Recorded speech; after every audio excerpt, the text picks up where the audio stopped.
I thank the gentleman.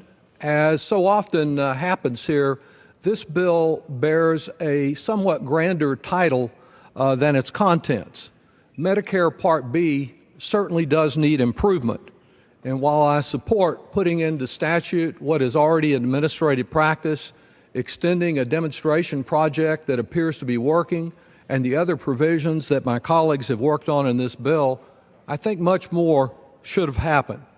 It's especially ironic that at the very moment we are considering this bill, the United States Senate across the hall is proposing to eliminate health care coverage for millions of Americans. Certainly this Republican repeal effort does far more harm to far more people than we can collectively undo here in the House with this rather modest piece of legislation. And there is one glaring omission from today's Medicare Improvement Act, one subject that the Republican leadership of the House Ways and Means Committee fears. It fears not only doing something about this problem, it fears about even understanding the extent of the problem. And it certainly fears having any public hearings to explore this subject. That is the menace that is affecting millions of people across this country, pharmaceutical price gouging. This bill fails to address any aspect of soaring pharmaceutical costs on Part B medications.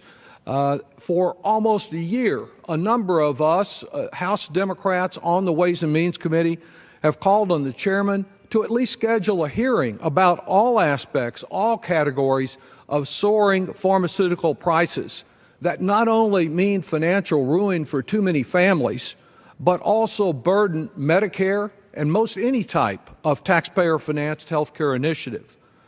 Government-approved monopolies for drug manufacturers are being exploited by charging the sick and dying whatever they might pay for a little more life, for a little more comfort at monopoly prices. Under long-standing existing law, it's been there before this Congress ever got together, pharmaceutical companies are at least required to provide average sales price data on Part B Medicare drugs. 3 years ago, the Office of the Inspector General at the Department of Health and Human Services found that at least 1/3 of the more than 200 manufacturers of Part B drugs had not submitted any of this average sales price data for some of their products.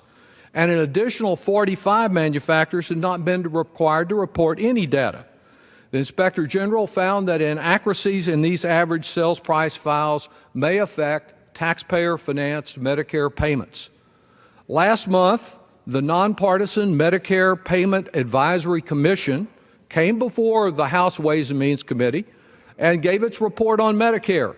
It noted that this problem on average sales price data continues and that it's not been addressed by the Congress as the Inspector General had recommended.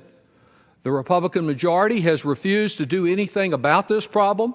It's blocked an amendment that I offered in committee that simply implemented the recommendation of the Inspector General and of MedPAC to get that average sales price data and to ensure that all Part B manufacturers report that data or are penalized at a reasonable level. It would simply have ensured compliance with existing law to protect program integrity and to protect the taxpayer interest. And you can be sure that if the Republicans didn't want to know what the prices were, they certainly didn't want to do anything about the soaring prices and the impact on American families. So I support the bill, but this is a missed opportunity that we should have employed to address a critical problem.